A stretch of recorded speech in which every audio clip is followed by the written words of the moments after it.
ان الحمد للہ الصلاۃ والسلام علی من لا نبی بعد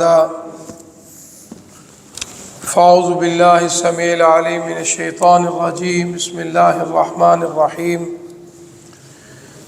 مثل الذین ينفقون اموالهم فی سبیل اللہ کمثل حبۃ انبتت سبع سنابل فی کل سنبلۃ مئۃ حبۃ واللہ یضاعف لمن یشاء واللہ واسع علیم صدق اللہ العظیم۔ ان لوگوں کی مثال جو اللہ کی راہ میں خرچ کرتے ہیں ایک دانے کی طرح ہے جس میں 7 بالیاں ہیں، ہر بالی ہر خوشے میں 100 حبہ، اللہ نے 100 دانے رکھے ہیں۔ واللہ یضاعف لمن یشاء، اللہ جس کا چاہے دگنا کر دے۔ واللہ واسع علیم، اللہ کی وسعت کو کوئی نہیں پہنچ سکتا، اور جس طرح ہمارا رب جانتا ہے کوئی اور نہیں جانتا۔ حضرات محترم، اللہ کے فضل و کرم، اس کی توفیق سے آج 21واں روزہ ہے، 1447 ہجری ہے۔ اللہ کے حضور دعا ہے کہ جو سحری کھائی ہے آقا کے فرمان کے مطابق اس میں اللہ برکت کثیر عطا فرمائے، اور جو روزہ رکھا ہے اللہ اس کو اپنی رحمت، فضل، کرم، توفیق سے افطاری تک سنت طریقے کے مطابق مکمل کرنے کے اللہ توفیق عطا فرمائے۔ دوسرا، معتکفین آج ماشاءاللہ اللہ کے گھر میں مہمان بن چکے ہیں، ہم ان کو اللہ کے گھر میں خوش آمدید کہتے ہیں، اہلاً و سہلاً، اور جی آیاں نو کہنے۔ اور دعا ہے کہ جس نیت سے یہ ہمارے دوست آئے ہیں اللہ کے گھر میں سوالی بن کر، اللہ ان کے اس تمنا، آرزو، خواہش کو اللہ پورا فرما دے۔ اعتکاف کا مقصد ہی یہی ہے کہ اپنے رب کو راضی کرنا ہے، اللہ سے جو دوری ہے اس کو قرب میں تبدیل کرنا ہے، اس کی قربت کو حاصل کرنا ہے۔ اور دوسرا یہ ہے کہ اعتکاف کی حالت میں انسان اللہ کے ذکر میں مشغول رہتا ہے، قرآن کی تلاوت میں مشغول رہتا ہے، اور نوافل میں مشغول رہتا ہے۔ جس طرح معتکفین نہیں بلکہ دوسروں کے لیے کہ دیکھو آج صبح کا وقت ہے، آقا علیہ الصلوۃ والسلام نے زوال سے پہلے 3 نمازوں کا ذکر کیا ہے۔ اللہ نے آپ کو موقع دیا ہے، اس پہ عمل کریں۔ پہلی نماز ہے صلاۃ الاشراق۔ اشراق جو ہے یہ مشرق سے ہے، آپ دوست پڑھے لکھے ہیں، مشرق کا معنی سورج کے طلوع ہونے کی جگہ کو کہتے ہیں، اور عربی زبان میں اس نماز کا نام صلاۃ الاشراق ہے، قاف 2 نقطوں والا۔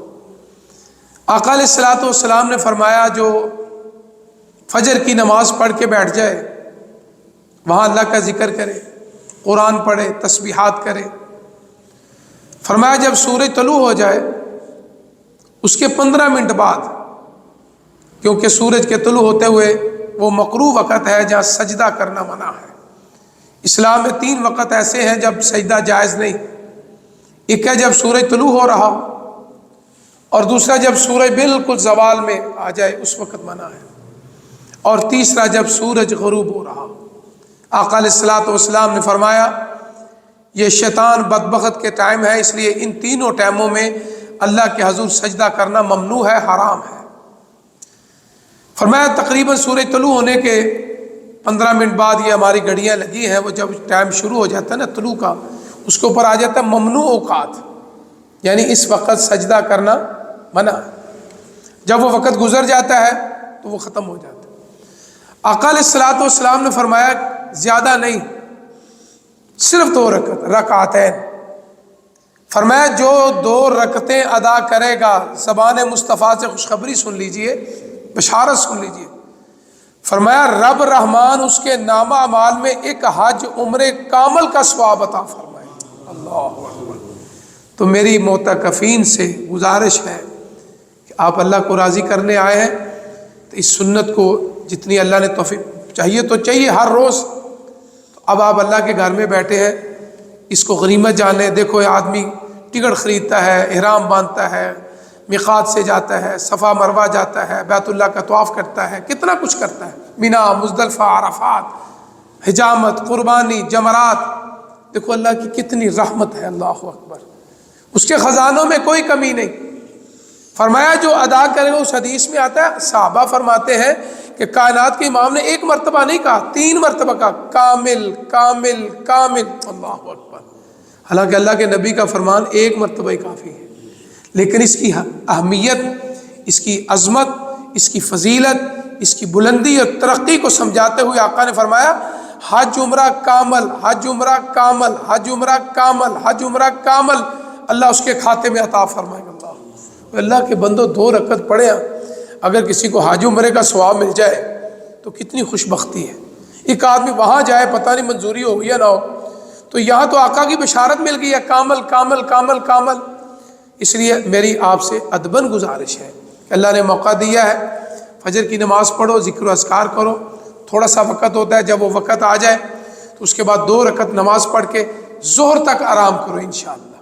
اس کو کہتے ہیں صلاۃ الاشراق، یعنی 2 رکعت تک. اس کے بعد جو دوسری حدیث میں آتا ہے صلاۃ الضحیٰ، جس کو ہم اپنی زبان میں کہتے ہیں چاشت کی نماز.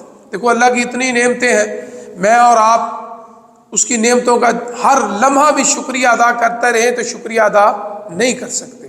سورۃ الرحمن میں اللہ نے فرمایا فَبِأَيِّ آلَاءِ رَبِّكُمَا تُكَذِّبَانِ. جتنی اللہ کی نعمتیں بے شمار ہیں، دائیں دیکھو، بائیں دیکھو، آگے دیکھو، پیچھے دیکھو، ہر طرف اللہ کی رحمت ہے. اللہ ہمیں شکر کی توفیق عطا فرمائے. فرمایا یہ جو ہمارا جسم ہے، اس کے جوڑ ہیں 360. آقا نے تو صدیوں پہلے بتا دیا تھا نا، آج ڈاکٹر سرجن کہہ رہے ہیں کہ اتنے جوڑ ہیں، اتنے جوڑ ہیں. آقا نے فرما دیا تھا کہ ہر آدمی کے جسم میں 360 جوڑ ہیں. فرمایا میرے صحابہ اگر ہر جوڑ کا شکریہ ادا کرنا چاہتے ہو، صدقہ کرنا چاہتے ہو، ایصال ثواب کرنا چاہتے ہو، خیرات دینا چاہتے ہو، تو فرمایا صلاۃ الضحیٰ، چاشت کی نماز پڑھ لو، تم نے اپنے 360 جوڑوں کا جو ہے نا وہ صدقہ عطا فرما دیا. اللہ وہ کس وقت ہے؟ ضحیٰ کا میں نے کہا روشنی، چمک، یعنی جب دن زیادہ روشن ہو جائے نا، اشراق کا وقت ختم ہو گیا، آگے آپ چلے جائیں تو روشنی زیادہ ہے، اس کو کہتے ہیں صلاۃ الضحیٰ، جس کو ہماری زبان میں کہتے ہیں چاشت کی نماز. ہمارے بزرگ بڑے پڑھتے تھے، اللہ تعالیٰ سب کی قبول و منظور فرمائے. اب آگے چلے جائیں زوال سے پہلے، اس کو کہتے ہیں صلاۃ الاوابین. بعض محدثین کہتے ہیں کہ یہ تینوں نمازوں کا نام علیحدہ علیحدہ ضرور ہے، لیکن فرق یہ ہے کہ اس کی فضیلت زیادہ ہے صلاۃ الاشراق کی. اور یہ جو صلاۃ الضحیٰ ہے یہ صلاۃ الاوابین. اوابین کا معنی اللہ کی طرف پلٹ کے جانا، رجوع کرنا. اور حدیث میں اس کا معنی آقا نے فرمایا تھا میرے صحابہ پتہ کس وقت یہ 2 رکعت پڑھنی ہے، 4 پڑھنی ہے، 6 پڑھنی ہے. 8 رکعت کے بارے میں بھی آتا ہے، 12 رکعتوں کے بارے میں بھی حدیث میں آتا ہے.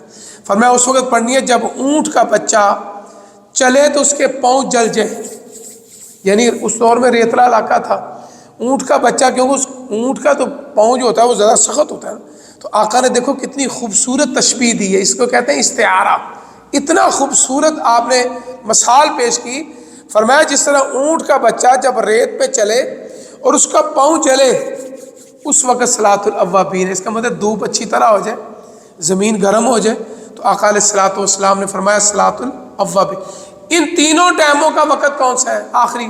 فرمایا وہ زوال تک ہے. جب سورج بالکل اس طرح درمیان میں آ جائے، اشراق کا وقت بھی ختم ہو گیا، صلاۃ الضحیٰ کا بھی ختم ہو گیا، اور صلاۃ الاوابین کا بھی ختم ہو گیا.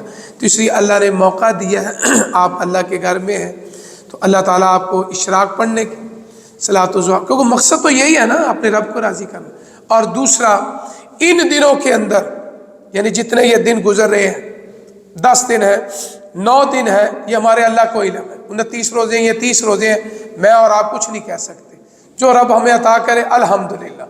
فرمایا ان دنوں میں جو خاص دعا ہے، اس دعا کے اندر اللہ نے سارا کچھ رکھ دیا ہے. امی عائشہ صدیقہ طیبہ طاہرہ رضی اللہ تعالیٰ نے فرماتی ہیں کہ میں نے آقا علیہ الصلوۃ والسلام سے پوچھا، میرے سردار، میرے آقا، میرے سرتاج، اگر مجھے اللہ لیلۃ القدر عطا فرما دے، طاق رات مجھے مل جائے، شب قدر مل جائے، 21ویں ہے، 23ویں ہے، 25ویں ہے، 27ویں ہے، 29ویں ہے. بعض دوستوں نے خاص کر دی. فرمایا نہیں، 5 راتوں میں طاقت تلاش کرو، خیر من الف شہر، ہو سکتا ہے 21ویں، ہو سکتا ہے 23ویں، ہو سکتا ہے، اور اللہ چاہے تو 5 راتوں کو بنا سکتا ہے۔ اللہ اکبر، اس کے خزانوں میں تو کوئی کمی نہیں، نہ اللہ سے کوئی پوچھنے والا ہے، فعال لما یرید، اللہ جو چاہتے ہیں وہ کرتے ہیں۔ فرمایا وہ جامع دعا کیا ہے؟ فرمایا اے عائشہ رضی اللہ تعالیٰ عنہ، اگر اللہ تجھے طاقت دے دے نا تو میں ایک دعا تمہیں سکھاتا ہوں۔ وہ دعا کون سی؟ اللہم انکا عفو تحب العفو فاعف عنی۔ اللہ اکبر، اللہ آپ معاف کرنے والے ہیں، معافی کو پسند کرتے ہیں، اللہ مجھے معاف فرما دے۔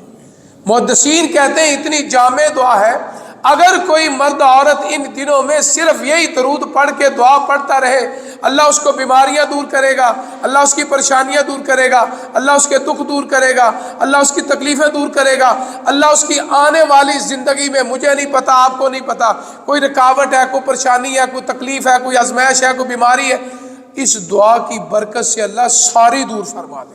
اللہ، اس لیے آپ سارے دوست، چاہے معتکفین ہیں، چاہے آپ دوسرے، چلتے پھرتے درود کو معمول بنا لو اور اس دعا کو معمول بنا لو، اللہم انکا عفو تحب العفو فاعف عنی، اللہ معاف کرنے والے، معافی کو پسند کرتے ہیں، اللہ مجھے بھی معاف فرما دیجئے۔